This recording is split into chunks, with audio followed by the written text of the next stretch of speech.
आसमान से आने वाले खतरे, चाहे वो फाइटर जेट हो, मिसाइल हो या स्टेल्थ तकनीक से लैस दुश्मन के हथियार, इन सब का जवाब अब भारत ने अपने ही घर में तैयार कर लिया है। और दिलचस्प बात यह है कि ये सिस्टम न सिर्फ ताकतवर है बल्कि लागत के मामले में भी चौंकाने वाला है। जिस सिस्टम को दुनिया S-400 एयर डिफेंस सिस्टम के नाम से जानती है, उसी के मुकाबले भारत ने अब अपना स्वदेशी विकल्प तैयार कर लिया है, जिसका नाम है प्रोजेक्ट कुश। नमस्कार, जी न्यूज़ के डिजिटल प्लेटफॉर्म में आपका बहुत स्वागत है। और इस वीडियो में हम आपको प्रोजेक्ट कुश के बारे में, इसकी लागत से लेकर खासियत तक सब कुछ बताएंगे। दावा है कि यह सिस्टम लगभग आधी लागत में तैयार हुआ है और कई मामलों में ज्यादा लचीला और प्रभावी भी है।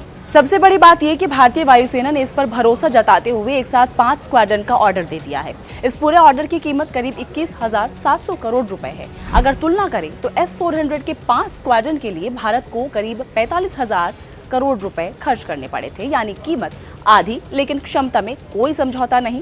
अब समझते हैं कि प्रोजेक्ट कुश आखिर है क्या और ये इतना खास क्यों माना जा रहा है।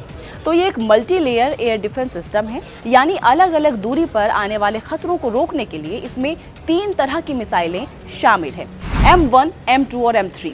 M1 इंटरसेप्टर करीब 150 किलोमीटर तक और M2 इंटरसेप्टर करीब 250 किलोमीटर तक।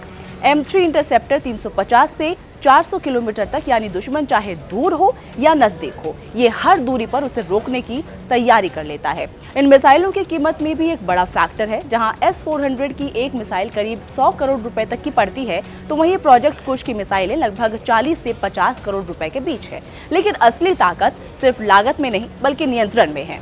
इसका मिशन एल्गोरिदम भारत के पास है, कोर सॉफ्टवेयर भी भारत के पास है और बाहरी किल स्विच का खतरा नहीं है, यानी अगर कभी हालात बदलते हैं तो भारत को किसी दूसरे देश की तरफ देखने की जरूरत नहीं पड़ेगी। और यही वो अंतर है जो इसे S-400 से थोड़ा अलग बनाता है। S-400 जैसे सिस्टम में सोर्स कोड पूरी तरह सप्लायर देश के पास रहता है। अपडेट, मेंटेनेंस और बदलाव सबके लिए उसी पर निर्भर रहना पड़ता है। लेकिन प्रोजेक्ट कुश में पूरा नियंत्रण भारत के पास है और यही आधुनिक युद्ध की सबसे बड़ी जरूरत है। इसमें स्मार्ट अपडेट सिस्टम है, यानी सिस्टम समय के साथ खुद को अपडेट कर सकता है।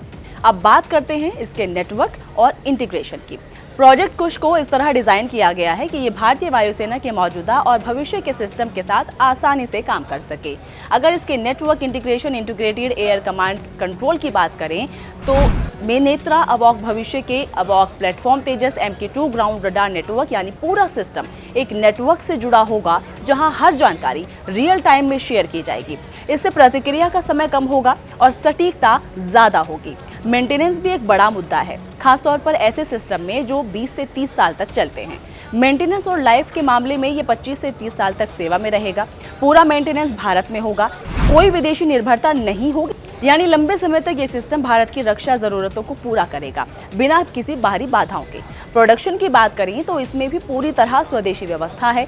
मिसाइलों का निर्माण भारत डायनामिक्स लिमिटेड कर रही है, जबकि advance radar system Bharat electronics limited तैयार कर रहा है। अब जरा इसकी वर्तमान स्थिति पर नजर डाल लेते हैं। इस साल की शुरुआत में M1 इंटरसेप्टर का सफल फ्लाइट टेस्ट पूरा हो चुका है।